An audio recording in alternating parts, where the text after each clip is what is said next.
মস্তিষ্কের গোপন অস্ত্র। পুরুষ হাসায়, নারী হাসে। সত্যি, বিজ্ঞান বলেছে আপনি যখন হাসেন তখন আসলে একটি গভীর সামাজিক কৌশল ব্যবহার করছেন।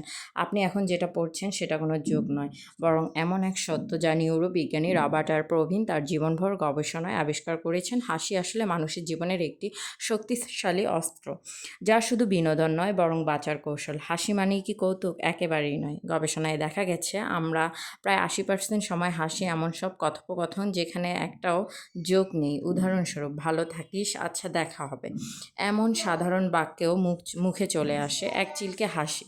কেন? কারণ হাসি হলো একটি অদৃশ্য সামাজিক লিপিবদ্ধ চুক্তি, সোশ্যাল কন্ট্রাক্ট। এটি বলে দেয় আমি তোমার বিপদ নই, তুমি আমার বন্ধু। একা থাকলে কি আপনি অনেক হাসেন? খেয়াল করে দেখুন। টিভি দেখছেন, হাসির অনুষ্ঠান চলছে, একা বসে আছেন, তেমন একটা হাসেন না, কিন্তু পাশের চেয়ারে কেউ বসে থাকলে অজান্তেই শুরু হয়ে যায় হাসির রোলার কোস্টার। কারণ হাসি একটি দলগত আচরণ, গ্রুপ বিহেভিয়ার।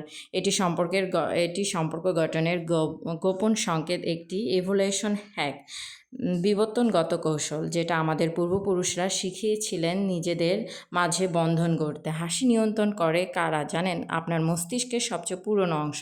ভাবছেন রসিকতা শুনে হাসেন? ভুল। আপনার হাইপোথ্যালামাস আর ব্রেইন স্ট্রম মানে মস্তিষ্কের সবচেয়ে আদিম অংশ নিয়ন্ত্রণ করে আপনার হাসি।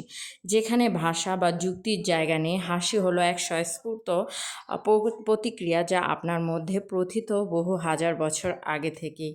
মানুষ আগেই ছিল হাসি। প্রবীণের চোখে বানরদের খেলার সময় মুখে করা বিশেষ আওয়াজ, এটাই মানব হাসির প্রাচীনতম রূপ। অর্থাৎ হাসি শুধু মানুষের সীমাবদ্ধ নয়, এটা প্রাণীদের সামাজিক বন্ধনের জন্য তৈরি একটি প্রাকৃতিক কৌশল, সোশ্যাল বন্ডিং মেকানিজম।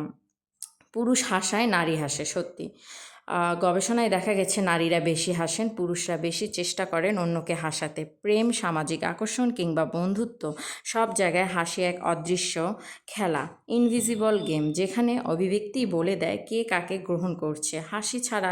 হাসি ছড়ায় আগুনের মতো।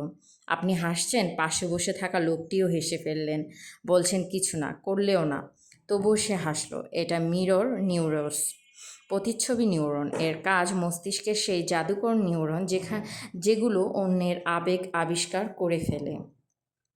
শেষ কথা, হাসি নয়, এটা আমাদের সার্ভাইভাল ইনস্টিংক্ট। রবার্ট প্রবীণ প্রমাণ করে দিয়েছেন হাসি কেবল আনন্দের বিষয় নয়, এটা সমাজে টিকে থাকার একটি উন্নত কৌশল, সার্ভাইভাল ইনস্টিংক্ট। যেখানে হাসি মানে বন্ধুত্ব, গ্রহণযোগ্যতা, নিরাপত্তা এবং অনেক সময় বাঁচার শেষ চেষ্টাও।